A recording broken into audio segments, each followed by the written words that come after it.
Hello, dear colleagues. My name is Yvonne Frye and I work and live in Finland. I'm lecturer in violin pedagogy at the Sibelius Academy in Helsinki. At the conference, I will be presenting a lecture about the Next Generation project. The aim of the project is to support children who show a special interest, motivation and potential when they are in the early stages of playing an instrument. As these children learn quickly, they need more time resources.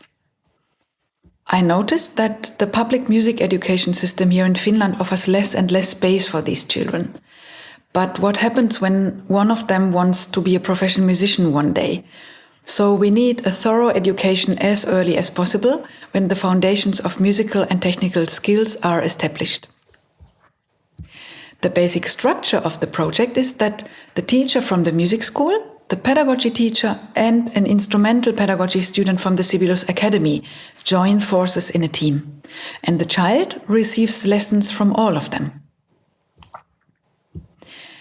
There are many layers and learning opportunities for all involved in this project, and I look forward to sharing more with you at the conference. So see you hopefully all in March in Porto. Bye bye.